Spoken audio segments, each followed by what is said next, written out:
जय श्री कृष्णा दोस्तों, आशा करती हूँ श्रीमन नारायण की कृपा से आप सभी कुशल से होंगे। आज हम कार्तिक मास के 10वें दिन के महात्म्य के 10वें अध्याय की कथा सुनेंगे। बोलिए श्री कृष्ण भगवान की जय।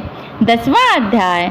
राजा पृथु ने कहा, हे देवर्षि, आपको नमस्कार है। अब कृपा कर आप यह कहिए कि जिस समय भगवान शंकर ने माथे का तेज क्षीर सागर में डाल दिया उस समय क्या हुआ। नारद जी ने कहा, हे राजन, जब शंकर जी ने तेज क्षीर सागर में डाल दिया तो वह शीघ्र ही बालक होकर गंगा सागर के संगम पर बैठकर संसार को भय देने वाला रुदन करने लगा। उसके रुदन से समस्त संसार व्याकुल हो उठा। लोकपालों के मन में भी व्याकुलता हुई। अधिक कहने से क्या है, चराचर चलायमान हो गए। शंकर सुवन के रुदन से ब्रह्मांड व्याकुल हो गए। समस्त देवता और ऋषि मुनि ने व्याकुल होकर लोक पितामह ब्रह्मा जी को प्रणाम किया और स्तुति की।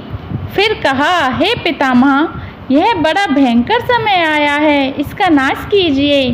देवताओं की यह बात सुनकर ब्रह्मा जी सत्यलोक से उस बालक को देखने के लिए समुद्र तट पर आए। समुद्र ने ब्रह्मा जी को आता देख उन्हें प्रणाम किया और बालक को उठाकर उनकी गोद में दे दिया। तब विस्मित होकर ब्रह्मा जी ने पूछा, हे सागर, तुम शीघ्र बताओ कि यह बालक किसका है।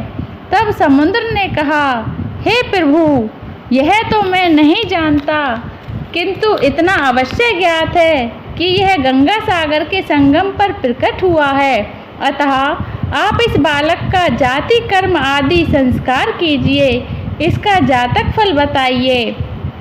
नारद जी कहते हैं कि इधर तो सागर ब्रह्मा जी से ऐसे कह रहा था, उधर सागर पुत्र भी ब्रह्मा जी के गले में हाथ डालकर बार बार उनको आकर्षण कर रहा था।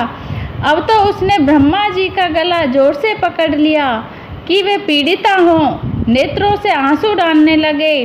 किसी प्रकार उन्होंने अपने दोनों हाथ से जोर लगाकर गला छुड़ाया और सागर से कहा, सुनो, मैं तुम्हारे पुत्र का जातक फल कहता हूँ।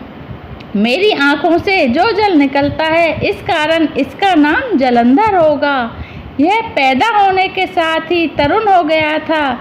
इससे यह सब शास्त्रों का पारंगत, महापराक्रमी, महावीर, जवान और रणदुर्गम तथा सभी दैत्यों का पारंगत और भगवान विष्णु को जीतने वाला होगा। यह कहीं भी नहीं हारेगा। एक भगवान शंकर को छोड़कर सबसे आवस्थ होगा। जहाँ से यह उत्पन्न हुआ फिर वहीं जाएगा। इसकी पत्नी बड़ी पतिव्रता, सौभाग्यशाली, सर्वांग सुंदरी, परम मनोहर, मृदुभाषिनी तथा शील की सागर होगी। नारद जी ने कहा, हे राजन, सागर से यह कहकर ब्रह्मा जी ने शुक्राचार्य को बुलाकर बालक का राज्याभिषेक कराया। फिर अंतर्ध्यान हो गए। अब तो उस बालक को देख सागर बहुत प्रसन्न हुआ और कितने ही उपाय से उसका पालन करके बड़ा किया। फिर कालनेम नामक असुर को बुला उसकी वृंदा नाम की पुत्री से उसका विवाह करा दिया। अब शुक्राचार्य के प्रभाव से वह दैत्यों पर राज करने लगा। अतः कार्तिक मास के 10वें अध्याय की कथा समाप्त। बोलिए श्री कृष्ण भगवान की जय। राधे राधे। अगर आपको मेरी यह वीडियो अच्छी लगी हो तो इसे लाइक कर देना, चैनल को सब्सक्राइब कर देना, कमेंट बॉक्स में जय श्री कृष्ण अवश्य लिखें।